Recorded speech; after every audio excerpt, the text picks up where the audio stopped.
So I have a somewhat lofty title here, and I knew I was going to be speaking last in this session. So without having seen the talks that preceded, the excellent talks that have been great so far, I sort of attempted to predict a little bit about what people might be talking about and thinking about, and to bring together some of those ideas and talk about some challenges and opportunities in this area.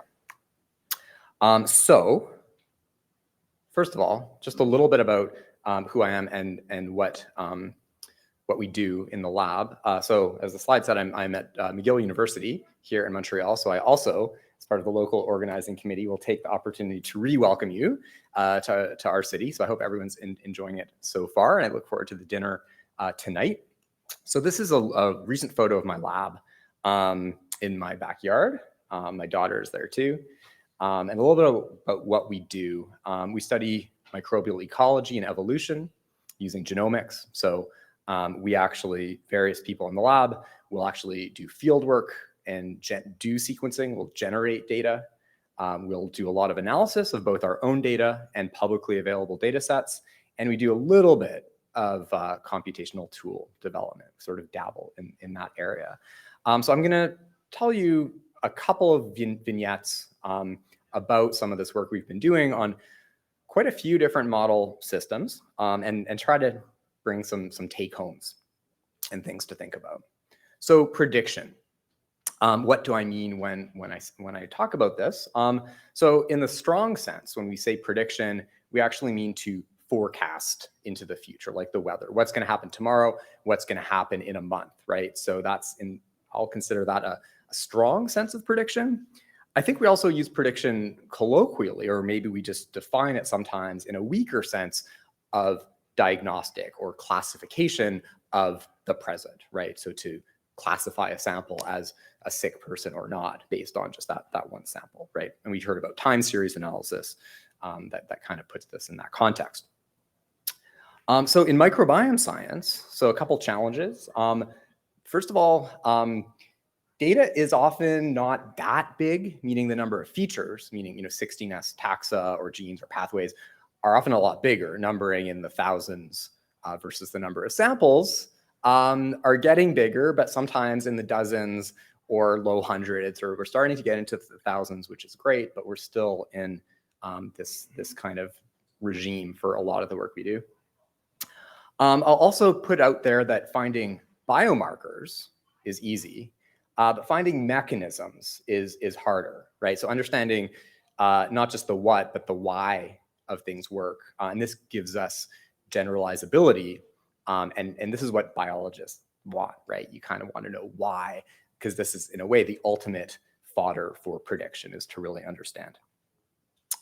In terms of opportunities, I see sequencing data, so whether that's 16S or whether that's metagenomics, is great because it provides a single assay, right? Even though you get tons of data, but experimentally, it's one thing that can provide a biosensor of all kinds of unmeasured or unmeasurable factors in the environment, right? pH, temperature, we can do metabolomics. I won't go there, right? But there's all these things that we could measure, but we don't know that they're important. And this provides a really big multi-dimensional data set that actually allows us to potentially make predictions based on things that we don't even know are important. Okay, so I'm going to give you 3 short stories, all of which have prediction tasks that range from easy to hard based on pretty modestly sized data sets. And you can see by the aspect ratio of my slides that some of this work is a little bit old. I think I can't credit who, but someone on Twitter said you can tell if a PI is using like whatever this is, not 16 by 9, but the smaller slides, that it's old work. So it's a little bit old work, but I think that there's some stories there. So the first vignette is about cyanobacterial blooms, ranging from easy to hard tasks. So training and testing, can we predict a bloom in one lake versus can we train on one lake and predict on another? Spoiler, it's hard to generalize. Another vignette, number 2, on cholera. So can we predict who gets infected? And what's harder is, can we predict who actually gets sick? And then finally, cystic fibrosis. Can we predict or classify current lung function? And can we predict 5 years into the future how sick this person is going to be? Okay, blooms.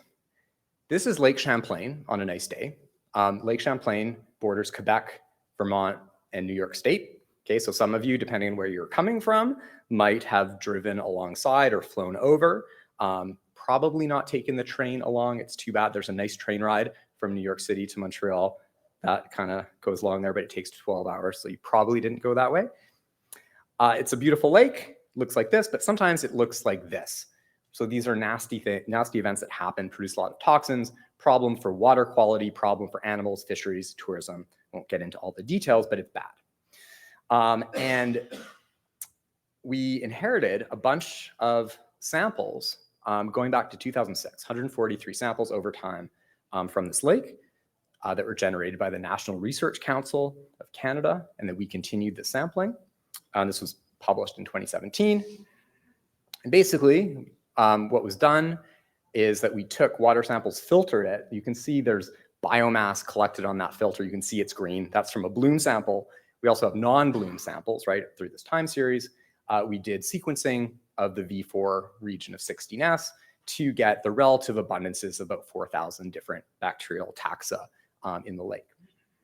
So the first question is sort of the easy task. Can we classify bloom samples using this sequence data? Right, so we have a bunch of samples. We have non-bloom in gray, bloom samples in green. So we can use some training data. We have a separate part of the data that's for testing, where we know the truth, and we're going to see how well we can predict, and we get some performance statistics. So if you do this, so we did this using a method from Joe Belowski's lab in Halifax called BioMyco. Won't get into the details of how that works, but it's a Bayesian hierarchical classifier.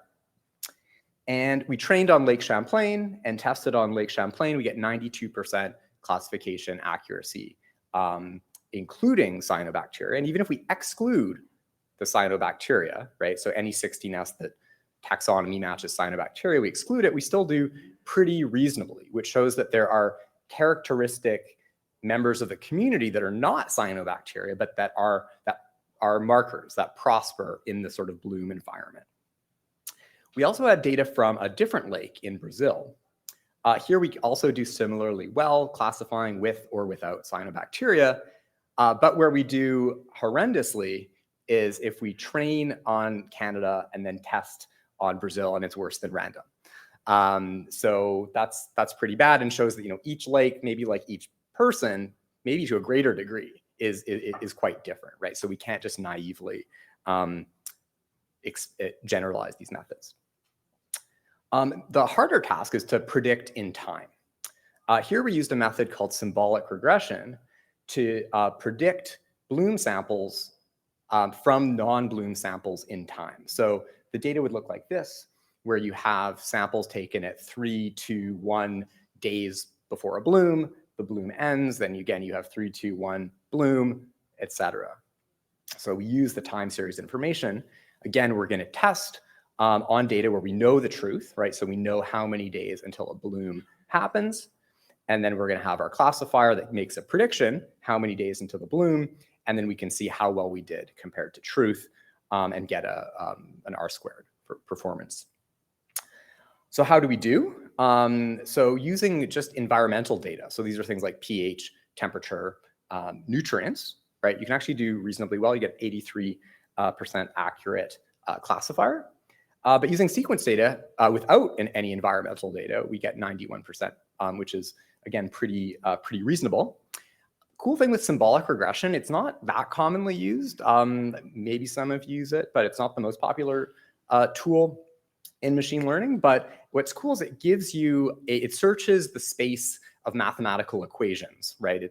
An inexhaustive search searches the space, but it gives you like a best predictive equation that can be reasonably interpretable if it's simple enough. So you get something like days to bloom equals a constant plus another constant times the trend in temperature plus a constant times dissolved nitrogen, particulate phosphorus, temperature, et cetera, right? So this is the equation, the best equation for environmental data.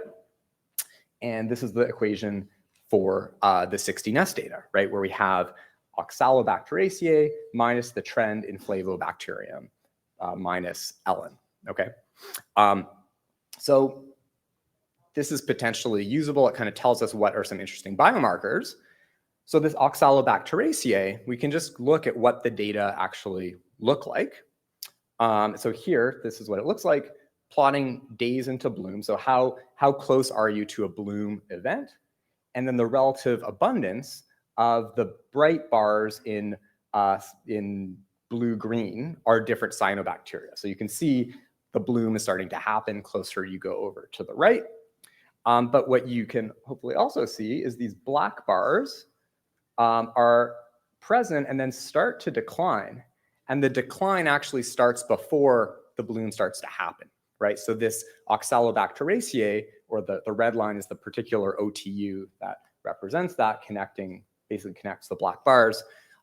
It's kind of a canary in a coal mine, right? So it's sensing something about the environment that's telling us a bloom is going to happen, and it provides an early warning, which is kind of neat. So this is work, I showed the reference already, mostly done by a postdoc who's now just started a faculty position in France, Nicolas Troma. And this is work that was supported, among other things, by Genome Canada, Genome Quebec. And this is my lab, circa 2014. Moving on to another story, in collaboration with folks in Bangladesh at the ICDDRB and Mass General Hospital, supported by CIHR, the Canadian Institute for Health Research. This is work led by a PhD student, former PhD student, now at the Quebec Public Health Lab, Inez Lavad. We're looking at cholera patients. And here we're asking the question, can we predict cholera susceptibility based on the gut microbiome? And so the study cohort here is from Dhaka, Bangladesh, and this is an ongoing household study, which is really neat because a cholera patient comes into the hospital, gets diagnosed with cholera, and then the team goes and starts prospectively sampling their household contacts who are at risk of also contracting cholera, okay? So here we have a baseline microbiome, and then we can try to predict, first of all, who gets infected versus who stays uninfected, right? So does the pathogen colonize or not? And then secondarily, among those infected, we can ask who stays asymptomatic, so they don't have diarrhea, or who becomes symptomatic. So cholera is a severe diarrheal disease. People die of dehydration. Again, modest sample size here, right? So about 45 patients in the uninfected group, and then 23 asymptomatic and 12 symptomatic, okay? So I'm disclaimer about modest sample sizes, but here's what we did with it anyway, right? So we're using the gut, we're doing metagenome sequencing from stool at baseline to predict these future outcomes that happen a few days in the future. So AUC curves here, predicting who gets infected, are not too bad. So in the range of 0.88 area under the curve for pathways or gene families that do better than just using species or strains that are shown in blue or green, and this is better than random. What is harder is, and these are now F1 scores, where again, we do pretty well for genes and pathways, reasonable for species and strains, but where it gets hard is predicting who gets sick, predicting the symptomatic versus asymptomatic. Again, pretty small sample size, so I think maybe we could do better. This is a bit better than random, but just barely so. Just a quick tidbit on what are the predictive genes and pathways. So that some of them, I'm not sure that it's really telling us much about mechanism. I think it might just be sort of something like a fine-grained strain marker, so I don't want to read into it too much. Some are interesting. The top protective hit is a riboflavin kinase. This increases iron bioavailability. As I think Kathy or maybe others said, you know, there's a lot of competition for iron in the gut, and so this could be protective where a microbiome that's better at sequestering iron will protect from this pathogen that's trying to get in and get iron. Okay. A little tangent here, just on some of our more recent work, is using what I'll put in quotes expert knowledge. Okay, so knowing something about the system. And in this case, knowing that there are phages. I think this is the first time the word phage has been said in this session, right? Viruses that infect bacteria can be really important in controlling cholera. So the causative pathogen, Vibrio cholera, has phages that kill it. So we actually went into this work thinking that the ratio of phage to bacteria of, in this case, a specific phage to Vibrio cholera could be indicative of disease severity. And indeed, there's quite a lot of variation here, but you can see that patients with milder dehydration do tend to have a higher ratio of phage to Vibrio cholera. So the phage is kind of winning and suppressing the pathogen, and these people are infected, but they end up with less severe disease. And if you just do a very, very naive classifier, just drawing a threshold of 1 phage to 5 Vibrio cholera, we can classify non-mild dehydration, so whether basically severe slash moderate versus mild, with a sensitivity of 85% and a pretty mediocre specificity. Okay, so again, this is very naive. You could build a much more intricate classifier using other data as well, but just using information about phage alone is not too bad. But this requires kind of knowing something about the system, knowing what phage to look for, et cetera. Okay, I can't tell if I'm blowing through this. No, I'm doing okay. All right. Third vignette, cystic fibrosis. So can we diagnose and predict cystic fibrosis? So this is a genetic disease, but that ends up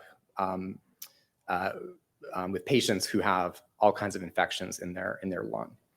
So these were cystic fibrosis patients, again, very modest sample size, 54 patients. But what's cool is these people were followed over 5 years. And this is a collaboration with Dr. Dao Nguyen at the McGill University Health Center down the road. So here, there had been actually an earlier study that had done 16S sequencing that concluded that different diversity indices, so Shannon and richness, are associated with disease severity. And I should say these are lung sputum samples. But this is mostly driven by blooms of a dominant pathogen, Pseudomonas aeruginosa. Okay, so Shannon diversity or richness gets pushed down, but that's basically due to they have a lot of Pseudomonas. Okay, that's kind of the dominant thing that's happening in the lung microbiome. So in this study, we said, okay, let's just focus on the pathogen.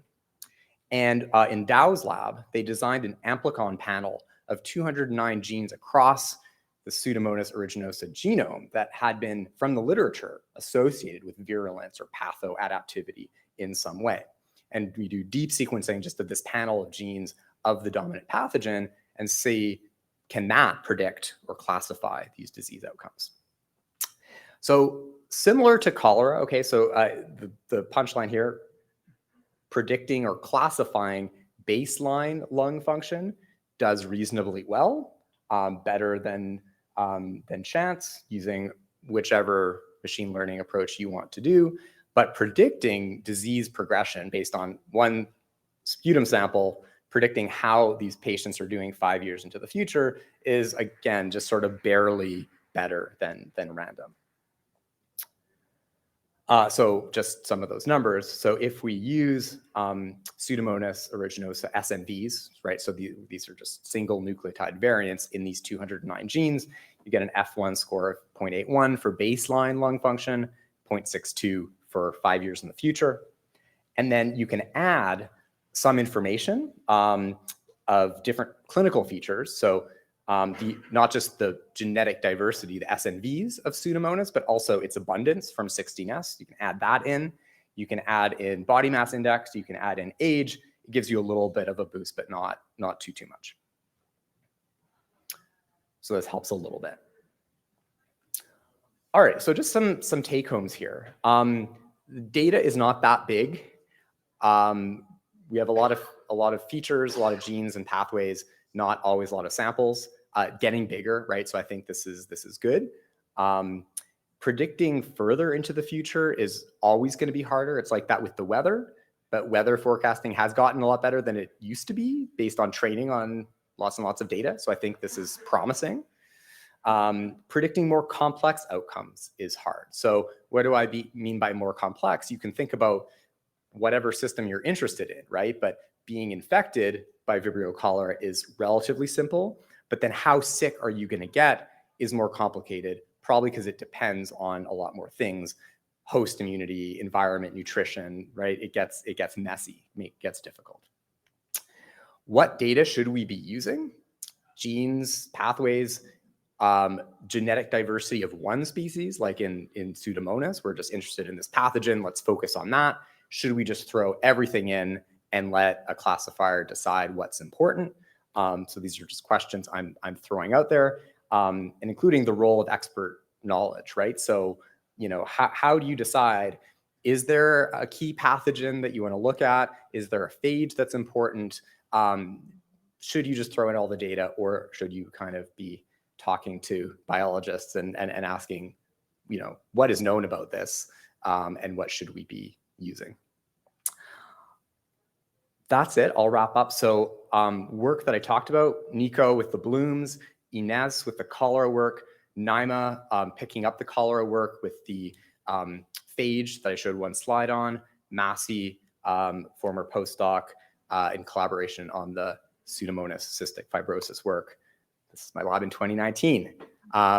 So I think I left some time if folks have questions. Thanks.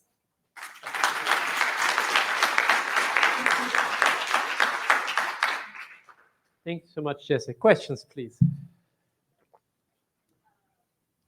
Really interesting. So I have questions about two parts of your talk. So the Pseudomonas one. So has anyone looked kind of over time within patients, whether, is it just one colony of Pseudomonas kind of gets hold and stays over time, or do you actually have a lot of strain change over time? Yeah, it will reveal my ignorance as someone who dabbles in a lot of different systems without being experts in most of them. But I'll venture to say that there are long-term, there's a Pseudomonas that gets in, is ingrained, and will evolve. Yeah. And you can sample that over 5, 12 years and so on. Yeah. Strain replacements do happen, and you get you'll get like Pseudomonas, then you get Burkholderia, you'll get different things, but yeah, they roughly stay ingrained for a good chunk of time, which actually allows adaptation to happen. So you'll see specific virulence genes actually get lost often, right? As very interesting things that happen. Yeah, I was thinking your technique had better potential to work if it was the former, that then it's just that strain evolving versus like just different ones coming in, and then you would expect it not to work out. Yes, so typically they stick around. Okay, cool. And then for the cholera, so the finding about the virus is interesting, but it's just to clarify, is it like the presence of the abundance of the virus at baseline, not once the cholera infection comes? Because I would usually think cholera brings its virus with it. Okay. Is it? Yeah, I don't know. I'm just curious. Thank you. Yeah, and that was like one teaser slide on great question. All of this is based on one sample, so we don't have longitudinal data. You're right that the cholera brings its phage, or that this is a obligately lytic phage, so it's not in the genome and then pops out. It's always separate. Okay. But it comes in from whatever water it's kind of following Vibrio cholera around, so it gets ingested at the same time. We don't have time series. We're trying to get that now. But is the sample that you do have from like before they get cholera? No. Okay, so these are all, it's all during cholera, and we're just working with the assumption, which is sort of borne out by the data, that we're sampling different people at different stages of disease, whether it's early or late. So across our cohort, you can sort of imagine a time series of sort of disease progression. Interesting. Yeah. Okay. Thanks. Thank you. You have time? Thank you. Thank you, David. Thank you. That was a very interesting talk. And I apologize, I missed the 5' end, so I may be asking a stupid question here. Regarding the CF, since we all know that there's a chlorine channel allele that is problematic, and that basically is the best predictor for CF in humans. So have you looked at in this case, at allelic variants as humans on top of the microbiome as a predictor, which brings me to my, sorry, I missed the beginning of your talk question. Are you using it any all human genomic predictors? And if not, why not? Or is it just a great challenge to try Yeah. to do it by microbiome only? Yeah. Great question. Yes, CF, big genetic component. We did have that information for our CF cohort. So these are all CF patients, right? We're not comparing CF versus, they're all CF. We do have which CFTR allele they have. From memory, that is not a big predictor of disease severity, although it could be wrong. I have to reread my own paper. Integrating human genetics and microbiome data. I wish I talked about that earlier, but I did not. I would love to do that, and there aren't too many data sets. I would love to do that for cholera. That's been in grant proposals. There's a genetic component of cholera, innate immunity, blood type.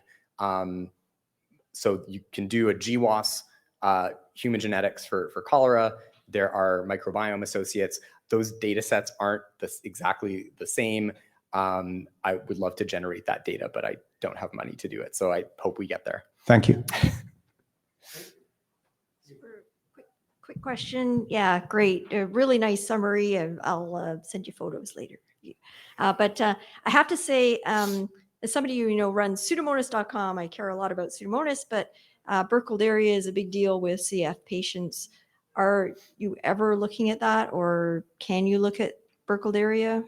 It's a great idea. I mean, I think, again, my collaborator, Dow, who you might know, you probably know, she's like a Pseudomonas person as well, right?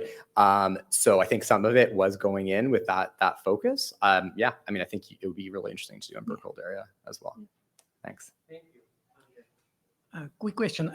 Well, you answered some of the questions I had in mind. I'm terribly confused about this infectious disease heritability and environment. Are you controlling for exposure? Because you can have people of the same family. Somebody got cholera, somebody didn't. And you essentially have to measure how much exposure each person had. How you do this? So in the household study, for example, right? So a lot of cholera transmission is in the household. That can be measured to some extent using. It's usually water, right? It's okay. Cholera is a classic waterborne disease. The reality of cholera is that there's a lot more effectively human-to-human transmission than we think for pandemic cholera, at least in the endemic setting of Bangladesh, is that you can imagine. So species diversity of Vibrio cholera, there's like a big tree of diversity. One of those lineages is the pandemic lineage, and it's very human adapted. So it's almost like it's compressing the time it spends in the water, and most of the time it's basically human to human, like fecal oral. Anyway, so there's a lot of household transmission. Yeah, genetic, I see what you're saying. Households are related. I don't think that really matters in this context. I guess you could have some. But yeah. ABO groups. What's yeah. that? Well, blood type groups, for yeah, example. Of course. Yeah. Shares. Right. So that's, and we don't have that data. We do have some immunological It should be pretty data. inexpensive, right? In terms of blood groups. Oh, sure. That's inexpensive. Yeah. So great. I would love to chat online. Thank you. That's good. Thank you. The dinner, perfect opportunity. So very quick. Hey, hi. Might be a bit of a technical question, but considering the cholera example, I was just curious what would explain the fact that species are a less good of a predictor than the genus level? That's what you showed with the recall curves, right? Genes. I think not gene. Did I miss something? So yes, that we're Sorry. right there. Yeah. Yeah. So yeah. Gene families. Okay, right. Those are gene families. I'm so sorry. Yeah. My brain just recorded genus. I could have gotten and I that was- wrong because I'm so sorry. Forget this question. Thank you so much. Thank you so much.